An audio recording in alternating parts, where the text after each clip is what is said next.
बहुत बहुत स्वागत है जैन जी आपका। इतना घुमा फिरा के आप बीबीसी के कैमरे में आ ही गए। ये तो वही बात होगी जैसे घुमा फिरा के बीजेपी को खूब घुमाया फिराया, बीजेपी में आ गए। ये तो वही बात होगी। नहीं, बीजेपी में नहीं आए, एनडीए में आए। और बीबीसी तो पूरी दुनिया में वैसे ही गोल है ना।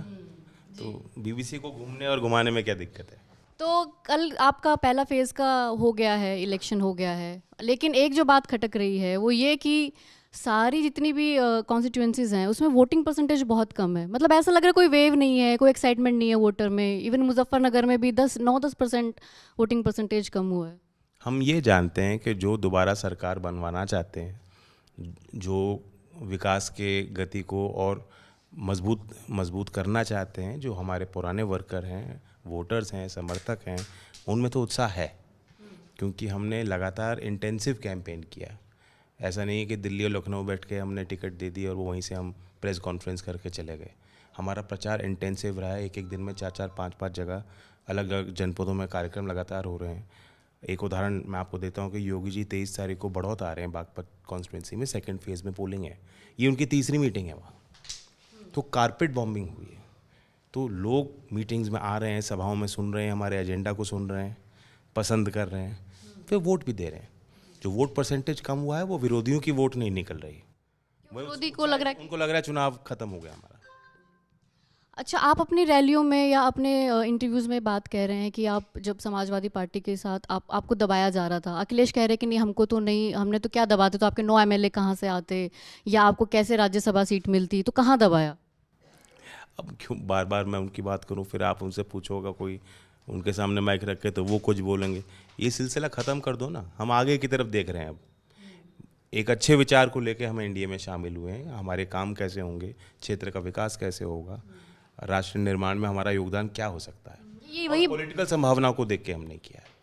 और यही ऐसे ही लगता है क्योंकि आप भी बहुत थोड़ा सॉफ्ट तो रहते हैं उन पर, वो भी आप पे सॉफ्ट रहते हैं, ज़्यादा तलखी हमको नज़र नहीं आती। नहीं, लेकिन जो राम गोपाल यादव जी हैं वो थोड़ा तंज कसते रहते, तो उनकी वजह से काम तो नहीं बिगड़ा था आपका? नहीं नहीं, ऐसा नहीं। रामगोपाल जी तंज कस रहे हो पब्लिक में, बात अलग है। और अखिलेश जी अब चुटकी ले रहे हैं। वो कह रहे हैं कि मैं दबाता तो -1 -2 हो जाते हैं। ये उनका बयान है। फिर उन्होंने एक जगह ये कहा कि जयंत हमारे साथ थे तो 1 रुपये का मोल था उनका। तो ये हल्की बातें तो हैं, लेकिन मैं उस पर रिएक्ट नहीं करना चाहता।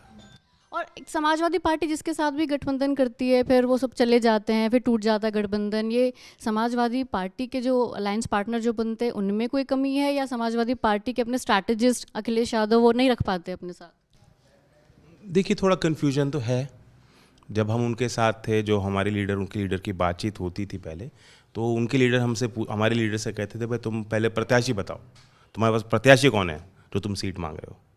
और आपने देखा उन्होंने 3-3, 4-4 बार खुद प्रत्याशी बदल दिया। उन पे कौन सा प्रत्याशी था। तो एक बार आप सोचें कोई नामांकन करने जा रहा है, नामांकन कर दिया, आपने उनको सिंबल दे दिया, कितने उत्साहित उनके लोग होंगे, समर्थक होंगे, फिर मायूस होंगे, आपने चेंज कर दिया, दोबारा किसी और को दे दिया। तो हर स्तर पे एक कन्फ्यूजन है। जो एक निर्णय लेने की एक क्षमता होनी चाहिए और एक विश्वास कार्यकर्ता को होना चाहिए कि एक स्थिरता है, कुछ सोच समझ के एक स्ट्रेटेजिक निर्णय हमने लिया, पार्टी ने लिया, तब वो पुरजोर वो ताकत लगाते हैं। समाजवादी में किसी को पता ही नहीं है कि टिकट कहाँ से हो रहे हैं, फैसले कहाँ से हो रहे हैं, कल तक टिकेंगे नहीं टिकेंगे फैसले। तो जब आप अपनी पार्टी को इस तरह से चला रहे हैं, एक जनता में भी मैसेज जाता है। आपने मेरे ही पुराने इंटरव्यू में कहा था कि बीजेपी में भी कोई अलायंस पार्टनर खुश नहीं है, क्योंकि उनसे विधायक खुश नहीं है, सांसद खुश नहीं है। और ये देखने में आ रहा है कि जो भी बड़ी पार्टी है उसके साथ कोई भी छोटी पार्टी को दिक्कत तो हो रही है ना? तो आपको नहीं लगता है जो छोटी क्षेत्रीय पार्टी है उनके लिए एक्चुअली खतरे की घंटी है? नहीं, it's the name of the game. Regional parties को स्क्वीज़ करती हैं। जो भी बड़ा है जब मेज़ पे बैठता है तो कोशिश होता है कि दोनों दल चाहते हैं विस्तार।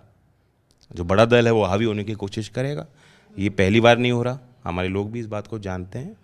लेकिन आगे भी हो सकता है। लोकदल का कार्यकर्ता बहुत स्वाभिमानी भी है, बहुत मेहनती है। वो मान सम्मान की अपनी रक्षा खुद कर लेता है। तो हमें कोई ज़्यादा चिंता करने की ज़रूरत नहीं, और हम अपने विचारधारा को लेकर चलेंगे और मजबूती देंगे। क्योंकि मैं इसलिए सवाल पूछ रही हूँ क्योंकि अभी अगर आप हरियाणा की पॉलिटिक्स को देख रहे होगे तो दुष्यंत चौटाला ने भी गठबंधन किया था बीजेपी से, गठबंधन टूट गया। अब जो उनके जितने वोटर हैं सब उन पर सारा गुस्सा उतर रहा है उनका। कहीं ये आपके साथ तो नहीं हो जाएगा बाद में? आई डोंट नो उनकी क्या सर्कमस्टांसेस थी, और वो सरकार में रहे, बड़ी जिम्मेदारी उन्होंने निभाई। अब हो सकता है एंटी इनकम्बेंसी उनके लिए हो। RLD is not his party, और मैं दुष्यंत नहीं हूँ। उनकी अलग परिस्थिति है, उनकी राजनीति अलग है, उनकी शैली अलग हो सकती है, तो ऐसा कंपैरिजन ठीक नहीं। और जब मैंने वो बयान दिया था तब पार्टियां हट रही थी। उस टाइम आपने देखा था अकाली दल और शिवसेना अलग हो गए थे। आज एनडीए के अस्तित्व में बहुत बड़ा व्यापक विस्तार हुआ है। एनडीए के ज़्यादा पार्टनर्स है। यूपी में कांग्रेस और सपा 2 पार्टी हैं, और हमारे अलायंस में ज़्यादा पार्टियां हैं। तो जो क्षेत्रीय दल हैं, जो अलग अलग क्षेत्रों में सक्रिय हैं, मुद्दों को लेकर चलती हैं, जिनका ज़मीन पर असर है, प्रभाव है, उनको एनडीए में शामिल करने के लिए लगातार एक अभियान चलाया गया है। ये दिखाता है कि एक उदारवादी नीति के तहत और कैसे विस्तार हो एनडीए का, देश का विश्वास हम दोबारा तीसरी बार कैसे जीत के लाएं, एक अभियान उन्होंने चलाया है। एक और है कि एक बड़ा नेचुरल लाइन्स तो आपका नहीं लगता है। क्यों मैं इसलिए बात ये कह रही हूँ कि मान लीजिए कल को मुसलमानों के खिलाफ कोई भेदभाव होता है, या आपके शब्दों में कहूँ कि गैर कानूनी तौर से बुलडोज़र चलता है ना, या किसानों पर लाठियाँ बरसती, तो आप कैसे डिफेंड कर पाएंगे? आप जैसे व्यक्ति जो प्रोग्रेसिव है, जो भाईचारे की बात करता है, ये सब डिफेंड करना आपके लिए ईजी हो जाएगा? पहले तो ये है कि एक एजेंडा के तहत अगर आप चश्मे से देखेंगे तो आपको हर जगह ये दिखाई देगा। फैक्ट ये है कि संविधान को कोई बदलने वाला नहीं है। लॉ एंड ऑर्डर सुप्रीम है। कानून के तहत ही कार्रवाई हो सकती है, नहीं होगी तो जो भी सरकार में होगा उसको दंड सहना पड़ेगा। अकेला मैं नहीं हूँ। कानून में विश्वास रखिए। जो संवैधानिक ढांचा है देश का, उसमें हमें विश्वास रखना चाहिए। संविधान बचा रहेगा, ये जन जी की गारंटी है? बिल्कुल गारंटी है, मोदी जी की गारंटी है। मोदी जी प्रधानमंत्री जब कह रहे हैं तो ये एक भय दिखाया जा रहा है कि लोकतंत्र खतरे में है, ईवीएम खराब है, फिर भी हमें वोट दे दो। हमें वोट नहीं दोगे तो संविधान खत्म हो जाएगा, चुनाव होने खत्म हो जाएंगे, कभी चुनाव नहीं होगा। इसके अलावा कुछ है क्या विपक्ष के पास? सपा प्रत्याशी इकरासन भी इसलिए कह रहे कि आप आओ तो गए वापस। सब जो सपा प्रत्याशी है इकरासन, वो भी कह रहे कि आप आओ तो गए वापस। अब उनका जो है तकदीर बक्से में बंद हो चुकी है। मैं जानता हूँ नतीजा क्या है, 4 को खुल जाएगा। Thank you. Thank you.